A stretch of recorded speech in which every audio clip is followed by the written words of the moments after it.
sitting in the audience today, much to my surprise, is a Vietnamese woman. Her name is Lê Ly Hazlett, and she's sitting right here. Stand up, Lê Ly.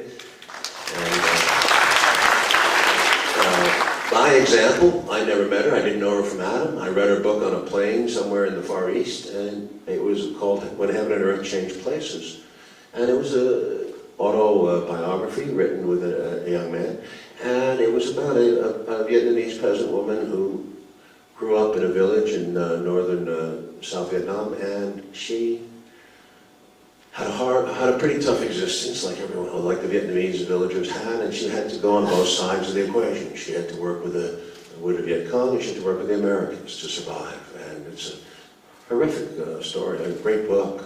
And in that book, in that story, and that woman who I met was the ability to tell a story no one knew in America. It was about a Vietnamese woman growing up during the war who ends up in America, married to an American, who has to bridge two cultures and comes back to her own country in the end and tries to marry, and still does to this day. She tries to marry her spirit with America and Vietnam. That's a great story. But it was very specific. And as a result, the movie I made called Heaven and Earth, 1994, which is one of my favorite movies actually, a very spiritual movie, very much reflecting Lê Ly's mentality of Buddhism. But that movie is, for those who seek it out, a true piece of history. That's the only way you can do it. JFK, same thing. I didn't even know. I accepted the Warren Commission the same way that I accepted the Castro was a demon concept when I grew up in the Cold War America. Kennedy was killed by the Warren Commission. No, he was killed by the Warren Commission. But but you know, I'm saying all these things came out through meeting people later in my life who opened my eyes to things that I didn't know. And I'm very grateful. But that's life. That's networking. That's not sitting in a room reading a history book and coming up with a JFK theory. It's also going out there and talking to people who say, hey, I was in Dealey Plaza that day, or I knew so-and-so, or I was working at the Pentagon. And that's real life.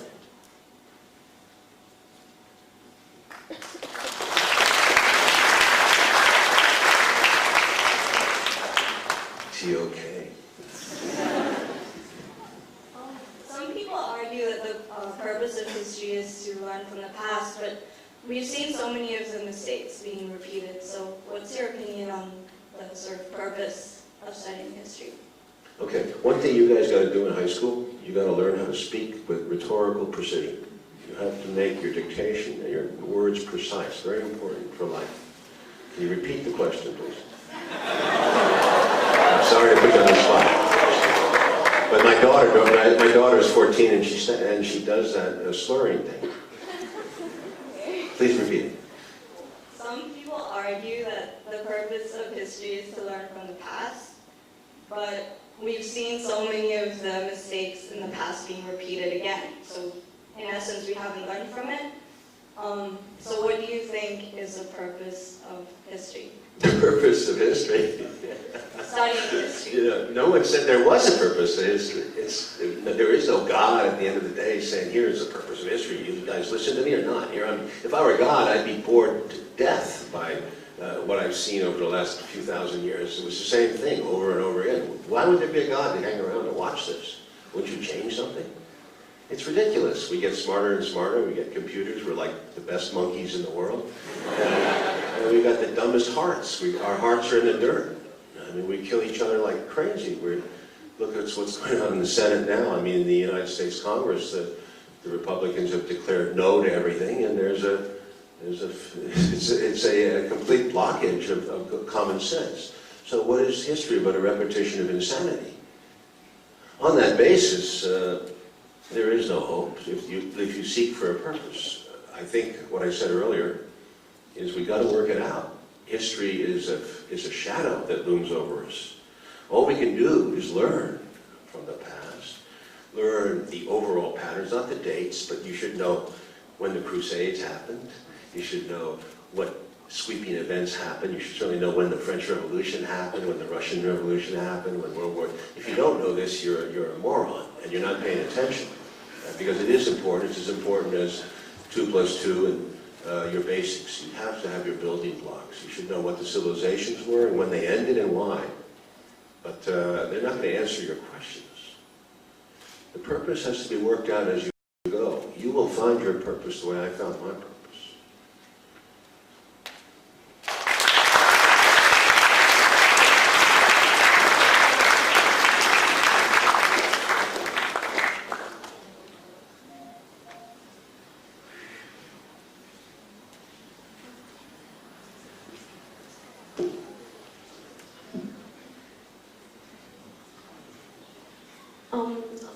When you work with an actor, as a director, when you work with an actor for a piece-related movie, is there anything common with every movie and with every actor that you want them to have?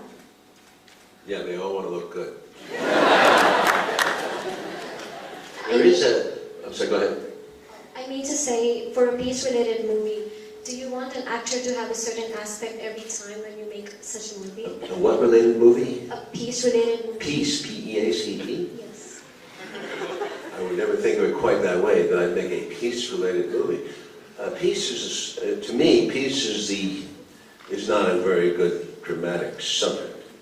A peaceful family, a peaceful existence does not have an inherent drama that people will go to see.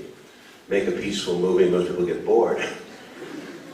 Peace is the result of true peace. True peace is the result of struggle.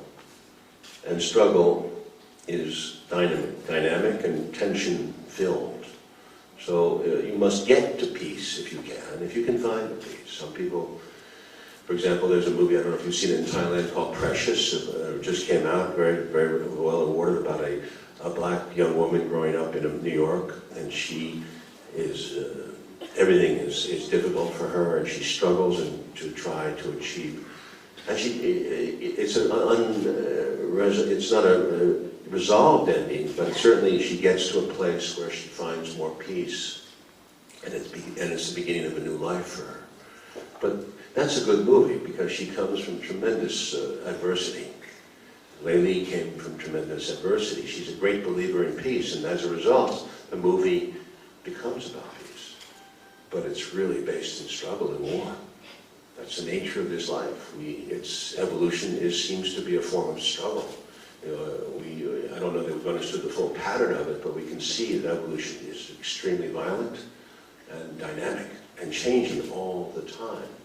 So as soon as we get confident or cocky, or we think, I remember when the Berlin Wall fell, I'm old enough now, and that was a very great moment for America. They thought this was the end of the Cold War, and there was an American moment of great, we did it. A lot of the right-wing people in America, the conservatives, were saying, America beat the Russians and blah, blah, blah, the Cold War is over, we won. So that gave birth to a sort of unfettered capitalism that, free markets work all over the world. And that didn't quite turn out to be the case at all. On the contrary, it went the other way. Capitalism became its own enemy in a profound way. We ran into a mirror. But your original question was about actors, and about actors, because I love actors, but I treat each actor very much differently. And I really mean that. I say that actors are, every type of human being comes to a camera in a strange way. It's like, some are similar, but most have different roots, different motivations, different things to offer. So I think that if anything, you have to work with actors in a very multicultural way, very, very varied. Each one has his own tipping point.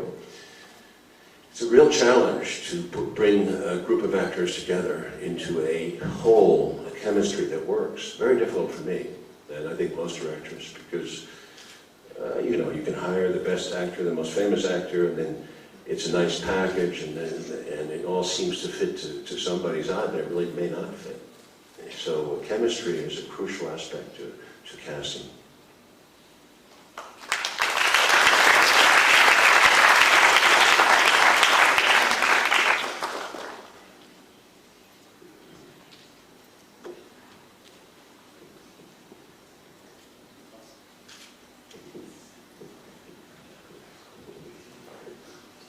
Hi. I'm just curious to know, because a lot of the schools and institutions nowadays concentrate on the pursuit of individual excellence, and from your speech before we kind of got the idea that you don't think that's what schools should aim for. So I'm curious to know, whether there's some direction that you would point schools at, or whether you have a personal opinion on the subject matter, if you have some insight to tell schools like our school who concentrate a lot on the individual excellence rather than pointing us in the right direction, like you said.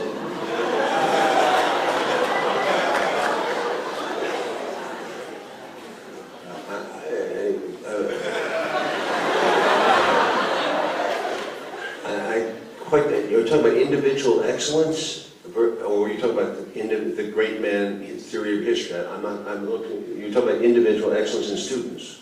Yeah, because a lot of the schools nowadays. Yeah, they put the emphasis on being. Of course, that's this is the nature of the of our civilization, and because you're studying English language school, you're following the tenets of Anglo-American tradition.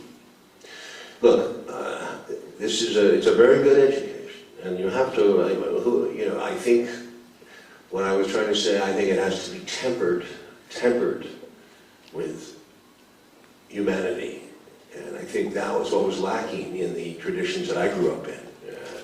I think my general impression is that schools have, because I have 3 children, have softened to some degree. Of course, none of my children are in boarding school, but I have been back to the boarding school, so I do feel that there's been more awareness of humanistic traditions. Certainly there's more choices in the lunchroom and less enforcement of discipline, but also that,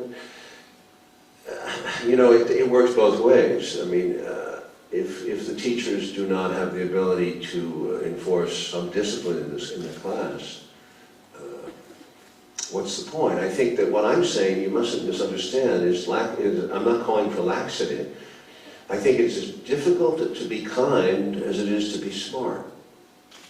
I think that to be kind on an everyday basis, to engage life in its everyday forms where you're going to be stressed and challenged day in, day out, requires the highest training of the mind.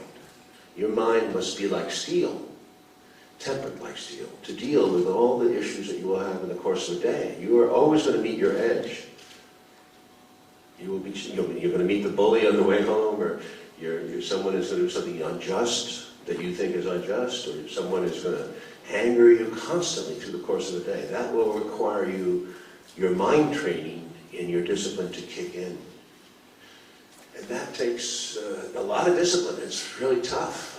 It's very tough indeed. I don't think it's any easier than learning dates or physics. So.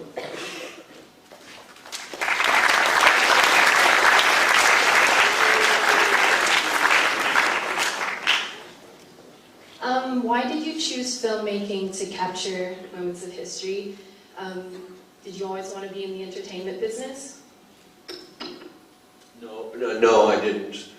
I was like you, at your age, didn't know what I was going to do. I mean, I don't know maybe your mind is on something. But I did not I was very much a wandering and lost person, because as I said, I was in a boarding school. I did not have a family as normal families would exist, because they had divorced, and I was an only child, so there was a complete triangulation of individuals in different places. And we were all in different locations, so I never had a family that way, which is not a good thing. And I ended up in Vietnam at an early age, at 19, and then I went back as a soldier. So my life is a different kind of a journey, but it was, really, I felt like I was on my own and lonely. So history came to me. I liked history as a story. But I wanted to be a writer for a while. I wrote a novel that was not published, and then I ended up, after the war, with the GI Bill was paying, I ended up at NYU Film School when I was 22, because I thought, hey, I can get paid by the government, and I can go to a college, and I can watch movies all day. That's not a bad deal. And my mom had always loved movies, my dad too. So all of a sudden it became possible in 1969, 71, in that area, to actually, for people without any special connections to Hollywood, to actually make movies. That was quite a revolutionary.